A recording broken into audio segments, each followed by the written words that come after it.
But again, you really want to focus on speed, security, customer support, all those great things. Speed's really amazing for SEO. So if you go with kind of a cheaper hosting, you risk having a slow server and that bounce rate of people getting to your site. It's not loading quick enough and then they leave. So definitely keep those things in mind when you're choosing a hosting provider.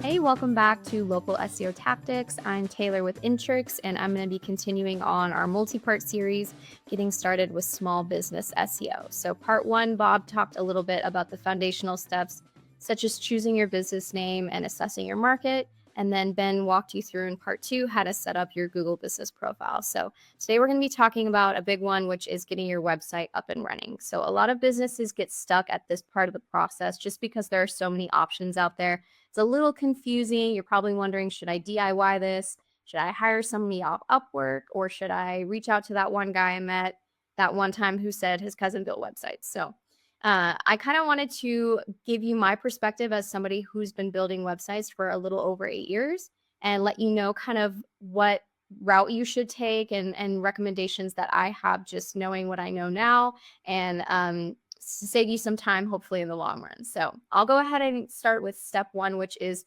choosing your domain name. So let's take Jack's cabinet business, for instance. He wanted to do custom cabinets, Twin Cities. This you'll want to go ahead and type into a GoDaddy or a Namecheap. Those are probably the two biggest domain registrars. This will be where your website lives. We typically use GoDaddy just because it's the most common and notable, and we like the freedom of having our domain separate from our hosting provider or our CMS. If you're going with an all-encompassing CMS such as Squarespace, a lot of times they'll provide you the domain, but again, you're locked into Squarespace.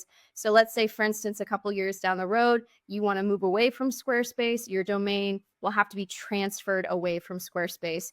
So I like the option of having my domain separate, and I can kind of pick and choose where I point it to. So going to a GoDaddy or a Namecheap to kind of choose your domain name, what they'll do is give you this search bar at the top where you can type in a couple options, see if it's available, how much it is. A lot of times if it's like a shorter name or a more popular name, they'll be more expensive, but it shouldn't run you more than about $10 or $20 a year. So definitely play around with the name placement. If custom cabinets Twin Cities isn't available, maybe just flip it around, Twin Cities custom cabinets, or maybe throw an MN on there or something along those lines. And a lot of times they'll suggest options if it isn't available.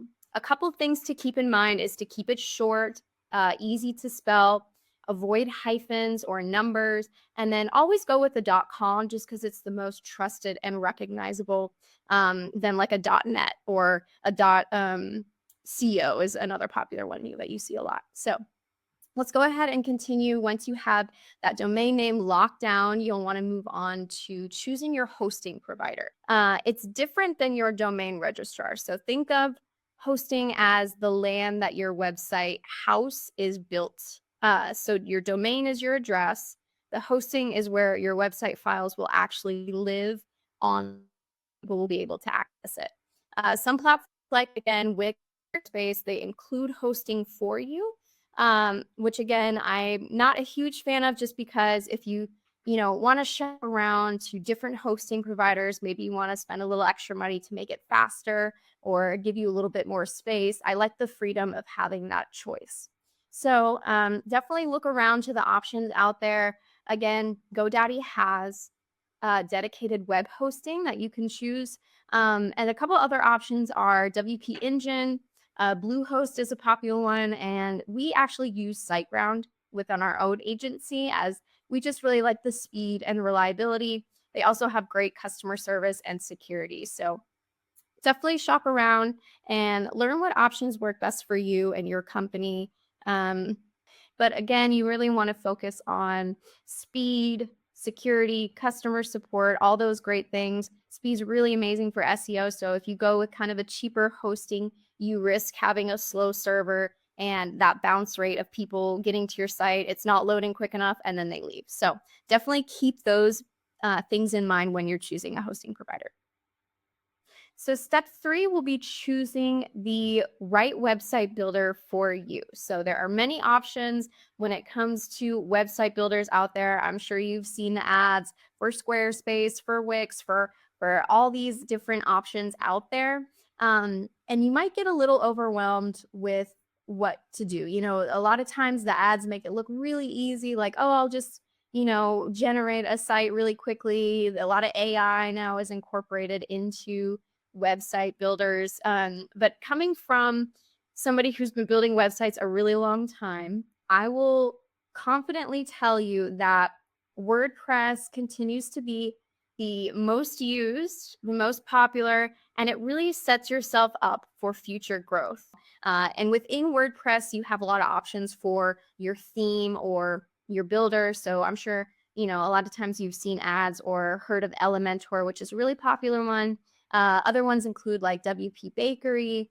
We use one called Aveda that's really easy to use, one-time fee, has a lot of templates built in, and it's a very, classic drag and drop builder.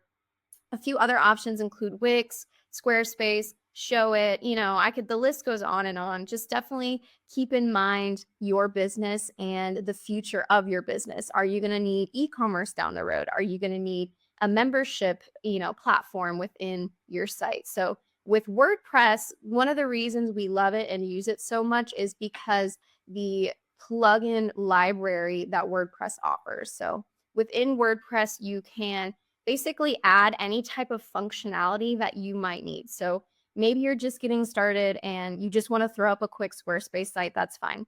But a couple months down the road, you might want to start building out some of these pages, especially if you're adding SEO, you're wanting to optimize your site, you're going to need more than one page. And just WordPress sets you up for that future growth without having to switch platforms, mid running your business, which could be a huge headache, super time consuming, and kind of like a huge money suck. So I recommend WordPress to start. It just sets the foundation for future growth success without having to shift a lot of elements around.